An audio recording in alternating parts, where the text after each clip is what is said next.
On the Grit and Grace podcast, we shine the spotlight on the stories behind the leader. What a great pitch is really telling somebody a story. Is the story about their passion? Is the story about the problem it's solving? The mark? Is it all of it? Like, everyone now wants to go, what's the recipe for the story?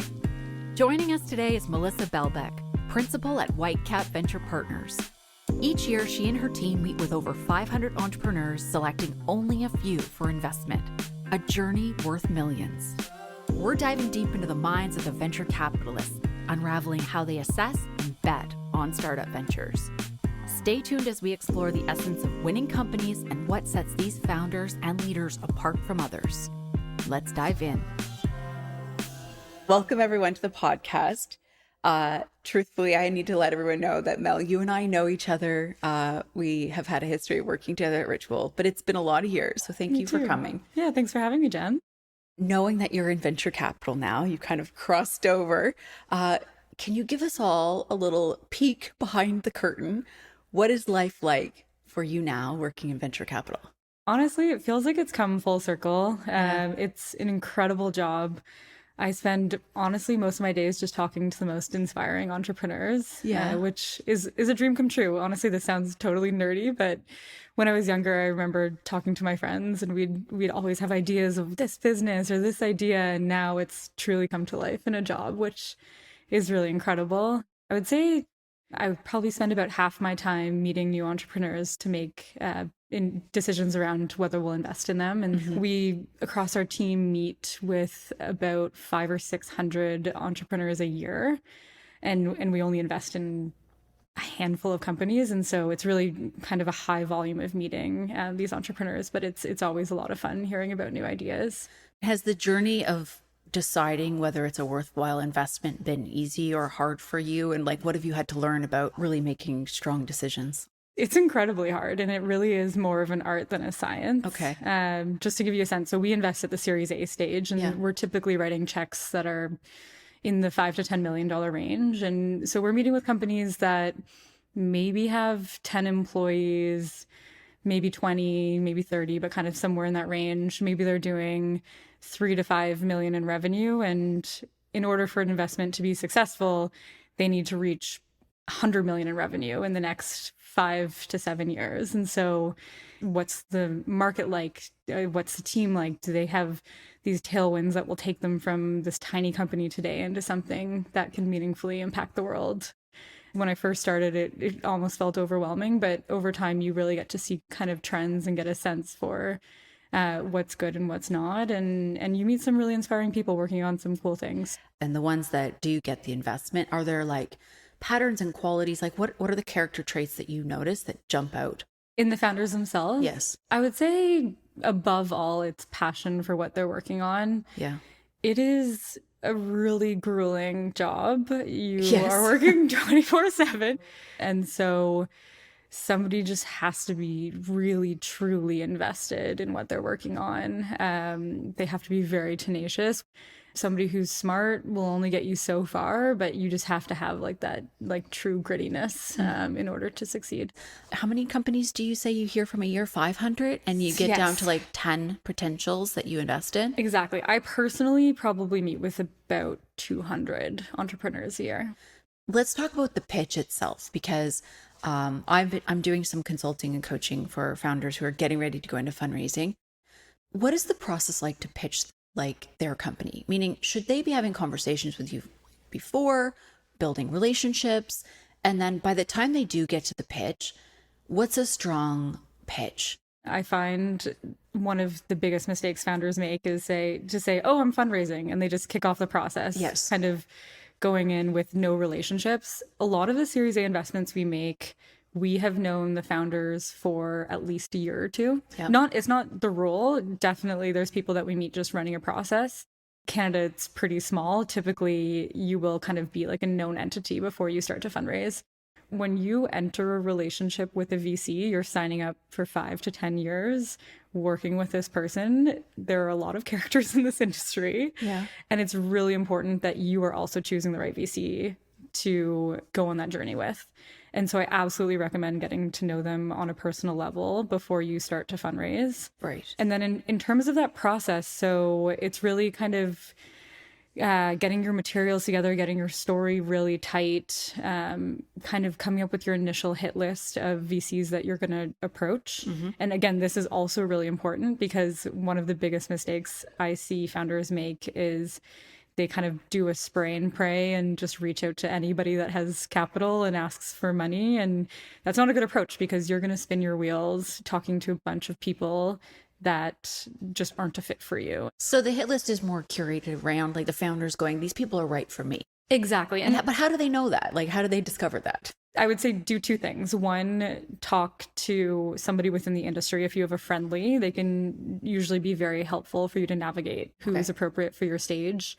Even like talking to accelerators, et cetera, they usually have a pretty good idea of who's who and where they stand. And if you can have a friendly in the industry kind of tell you what people are like character-wise, that's also great. Different personalities work for different people. What's right for me might not be right for Jen, might not be right for the next person. And so I think it's really trying to find that match. And so absolutely recommend getting somebody to guide you. That being said, it is typically a situation where you're going to have to make dozens and dozens of pitches before you get to a yes. And so don't be like too laser focused. It's kind of about finding that right balance in between. A good pitch is going through kind of that checklist of, is the market size big enough? Is the team the right team? Whatever you can find online where it says these are the things that VCs care about. Yeah. I think what a great pitch is really telling somebody a story and walking through something that tells the VC like why this is such an exciting opportunity and why you're the person to do it. And I think the biggest mistake I see people make is they go through that checklist without really telling me the story of like, why should you be super excited and why should you be really excited right now? What's in the story though? Is the story about their passion? Is the story about the problem it's solving? The market? Is it all of it? Like everyone now wants to go, what's the recipe for the story? It's so funny because it really is so dependent on the company. And like, that's why this is so hard. That is why it's an art and not a science. But you really need to think like a VC. And the way that I kind of evaluate companies is, what is the path towards this company becoming 100 million in revenue? Right. And this is kind of just like an arbitrary benchmark that VCs use, because typically when you get to 100 million in revenue, you have tons of different opportunities to exit the company. So that's kind of the benchmark. And there's just so many different things that go into it. Like, is the market big enough? What needs to go right in order for us to get there? What do we need to execute on? It's really hard. I sit down with tons of entrepreneurs and try and make the story, and it's just so individual. And I think the big question is, where am I falling short in my story? And I see sometimes people just want to go to the level of granular detail on the today, but you're really talking about like painting the picture for the future as well. Yes. And can you plan ahead? What are the foreseen risks?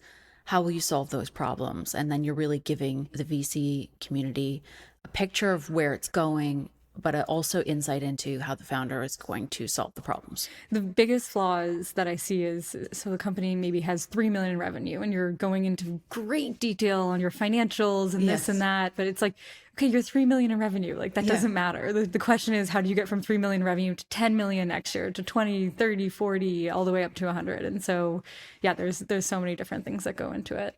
Founders need to give themselves time to think strategically and to pan back and to look out. A lot of founders I'm seeing today are just, they're in the weeds right now. You have to be, but you also have to come out and you have to build enough space, enough of trust within the team to be ready to kind of have that foresight, have that line of thinking. But you don't get there if your entire week is firefighting on the current business. 100%. Right? Like you don't get there. Yeah. Okay. And I always say, like, work with somebody who knows you well enough, but is far enough removed from the business. There's tons of people out there that you can bring them in enough so that they are giving you advice that's really relevant to you and they really understand what's going on. And I want to kind of jump to the next move. So it's, you've raised the funds. Now what? So let's talk about this. Like, you've made a big bet on a company. They are one of the 10 in the year that you invest in. Teams that, I'm going to call this, have high expectations and can stay the steady course. What do you see in those companies who are doing it well? Yeah, I would say probably the most important thing would be to have a culture of experimentation. And look, at the Series A stage, maybe you raise 8 to 10 million. That will really only get you so far. The thing that you're always battling as an early stage startup is how can we achieve super high growth and do it with 40, 50, 60 employees, whatever that may be, and kind of a limited budget. And so I think the best founders and the best companies that really see success are the ones that experiment really quickly. They measure it, they find out what works. And knowing how to take a team through that process. 100%. And people get really invested in what they're working on. And it's hard to say like, okay, no, actually, let's cut that out and move on to the next thing. It's hard to design teams around that when people are running in so many different directions. And so it's not an easy thing to manage, but I do think that the best founders are ones that know how to measure those things quickly. And teams need to feel like failure is okay and welcome, and that there is success in the iteration. So we're constantly focusing on what next experiment. We're weaving that through meetings, and we're weaving that through celebration and conversation notes. Finding product market fit is not a one-time thing. It's an evolving thing, and something might work for the first couple years within your business. Maybe it gets you to 5 million in revenue, but that isn't necessarily the thing that's going to get you to 10 to 20 and so on. So it's definitely really important to keep doing that. And how are the founders themselves pacing? Like, how do they set themselves up to be able to hold this level of stamina over 5-10 years? Like, this is not an easy thing.